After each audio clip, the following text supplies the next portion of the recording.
ಆತ್ಮೀಯ ವೀಕ್ಷಕರೇ, ಮತ್ತೊಮ್ಮೆ ನಮ್ಮ ಯೂಟ್ಯೂಬ್ ಚಾನಲ್ಗೆ ಸ್ವಾಗತ. ಇಂದು ನಾವು ಕರ್ನಾಟಕ ರಾಜ್ಯವು ಅದರ ಹೆಸರನ್ನು ಹೇಗೆ ಪಡೆದುಕೊಂಡಿದೆ ಎಂಬ ಜಿಜ್ಞಾಸೆಯ ಇತಿಹಾಸವನ್ನು ಕಂಡುಹಿಡಿಯೋಣ. ಹೆಸರಿನ ಹಿಂದಿನ ಕಥೆಯು ಸಾಂಸ್ಕೃತಿಕ ಮತ್ತು ಐತಿಹಾಸಿಕ ಮಹತ್ವದಿಂದ ಸಮೃದ್ಧವಾಗಿರುವ ಸಮಯದ ಮೂಲಕ ಆಕರ್ಷಕ ಪ್ರಯಾಣವಾಗಿದೆ.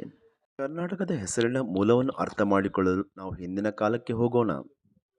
ಹೆಸರಿನ ಬೇರುಗಳನ್ನು ಪ್ರಾಚೀನ ಕನ್ನಡ ಪದಗಳಾದ ಕರು ಮತ್ತು ನಾಡು ಎಂದು ಗುರುತಿಸಬಹುದು. ಕರು ಎಂದರೆ ಎತ್ತರದ ಭೂಮಿ ಮತ್ತು ನಾಡು ಒಂದು ಪ್ರದೇಶ ಅಥವಾ ಭೂಮಿಯನ್ನು ಸೂಚಿಸುತ್ತದೆ. ಇವುಗಳನ್ನು ಒಟ್ಟುಗೂಡಿಸಿ ಕರ್ನಾಟಕವು ಎತ್ತರದ ಸ್ಥಳಗಳು ಅಥವಾ ಪ್ರಸ್ಥಭೂಮಿ ಎಂದು ಅನುವಾದಿಸುತ್ತದೆ. 7ನೇ ಶತಮಾನದಲ್ಲಿ ಪಶ್ಚಿಮ ಚಾಲುಕ್ಯ ರಾಜ ಪುಲಕೇಶಿ ಎರಡರ ಆಳ್ವಿಕೆಯಲ್ಲಿ ಹೆಸರು ಪ್ರಾಮುಖ್ಯತೆಯನ್ನು ಪಡೆಯಿತು. ಚಾಲುಕ್ಯರು ಈ ಪ್ರದೇಶದ ಸಾಂಸ್ಕೃತಿಕ ಮತ್ತು ಭಾಷಿಕ ಗುರುತನ್ನು ರೂಪಿಸುವಲ್ಲಿ ನಿರ್ಣಾಯಕ ಪಾತ್ರವನ್ನು ವಹಿಸಿದರು. ನಾವು ಈಗ ಕರ್ನಾಟಕ ಎಂದು ತಿಳಿದಿರುವ ಪದದ ಅಡಿಪಾಯವನ್ನು ಹಾಕಿದರು. ಭಾರತ ಸ್ವಾತಂತ್ರ್ಯ ಗಳಿಸುತ್ತಿದ್ದಂತೆ ಭಾಷಾವಾರು ಮರುಸಂಘಟನೆಯ ಅಲೆಯು ದೇಶದ ನಕ್ಷೆಯನ್ನು ಮರುರೂಪಿಸಿತು.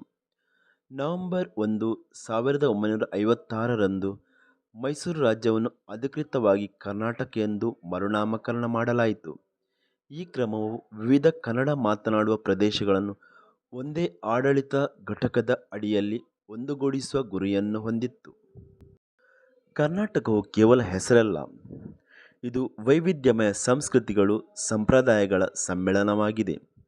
ರಾಜ್ಯವು ಮೌರ್ಯರು, ಶಾತವಾಹನರು, ಚಾಲುಕ್ಯರು, ಹೊಯ್ಸಳರು ಮತ್ತು ವಿಜಯನಗರ ಸಾಮ್ರಾಜ್ಯದಂತಹ ರಾಜವಂಶಗಳಿಂದ ಪ್ರಭಾವಿತವಾದ ಶ್ರೀಮಂತ ಪರಂಪರೆಯನ್ನು ಹೊಂದಿದೆ.